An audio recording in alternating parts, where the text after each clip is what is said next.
he talks about 3 German guys that were actively involved in the stockade.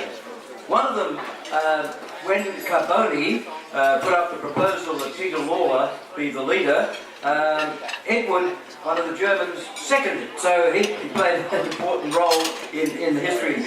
And also a guy called John was a blacksmith. And he made those famous pikes, some of them 8 feet long, that were used to defend the miners inside the stockade. And I think some of the redcoats regretted that those pikes were ever made, because they were quite a dangerous weapon. So, the Germans did play an important role, as did so many other people. We think of the Irish as being the main people, but they were only the people there. Michael Pierce is the Honorary Consul General for Germany. Would like to welcome you. You'd like to come up and say a few words.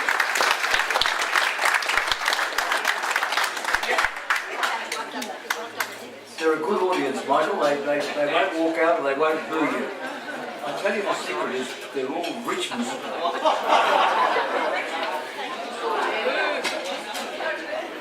Well, thank you very much. Thank you very much for the invitation to come along tonight. It's really a great pleasure for me.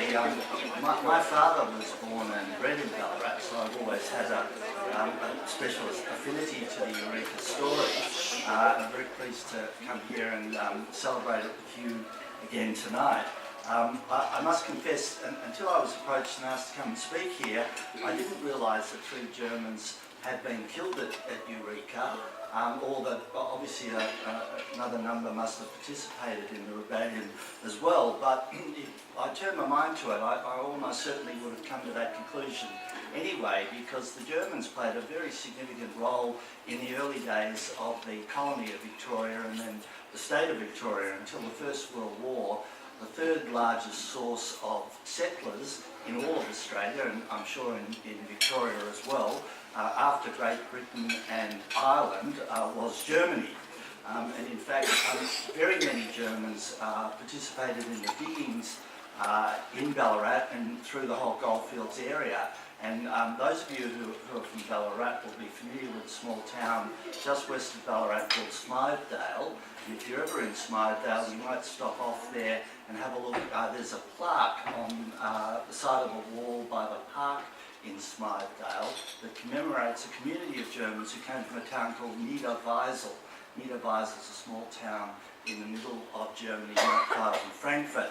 And about half the village of Niederweisel packed up and came out to Australia and went to the diggings in the goldfields here in Victoria in the middle of the 18th century.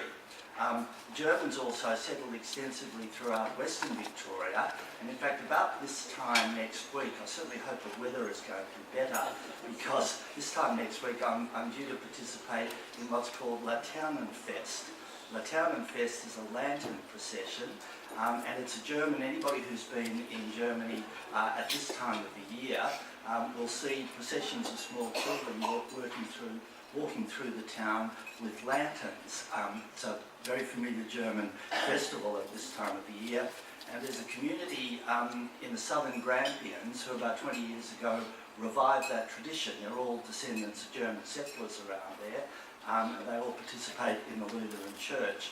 And it's performed this ceremony in a little town called Tarrington, whose original name was Hultkirch. And if you go to Tarrington, you'll see the name there. It says Tarrington, brackets, formerly Hultkirch. And indeed, there are a large number of other localities throughout that area, and indeed right throughout Australia, which originally had German names and which, for reasons we all know and understand very well, were changed about 100 years ago. Other Germans were prominent in the early days of the colony of Victoria. A man called Hermann Beckler was the chief scientist in the Burke and Wills expedition.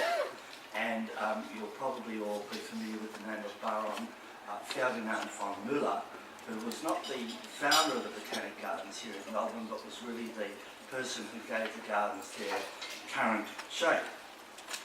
Returning then to Eureka, as has been mentioned, 3 Germans were killed at Eureka, and their names were, I've been given the name of John Haferler, but I suspect his name was Johann or Johannes Hathler, and he probably anglicised it to John when he got here, and also Thomas Enfield.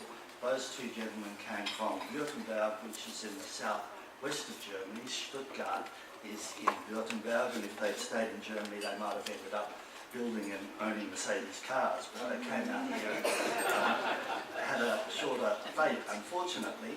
But the third person who was killed at the Eureka was an Edvard Tornen, T-H-O-N-E-N. And he's especially significant for this reason, that his antecedents, he was a Jewish Prussian.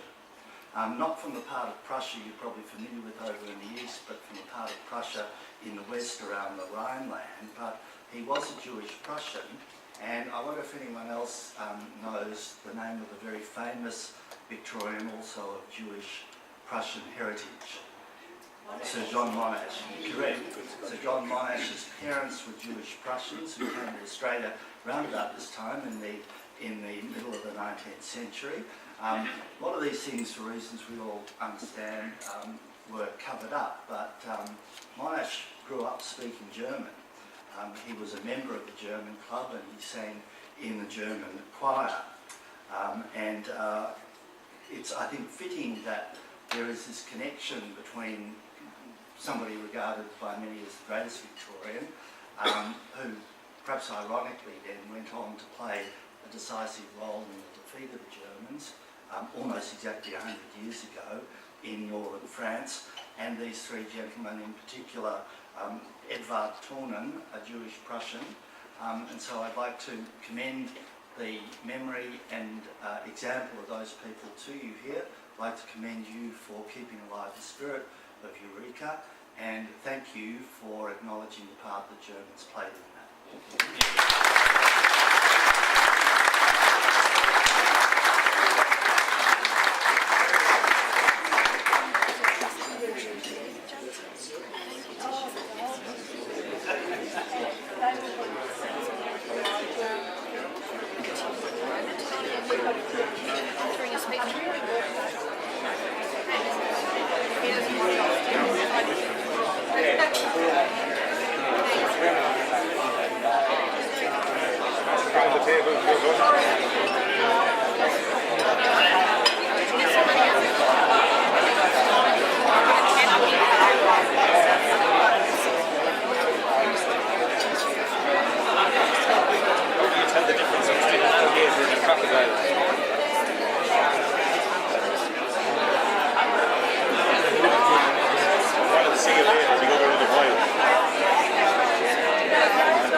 You're right, there is a scientific answer. The shape of the nose and things like that.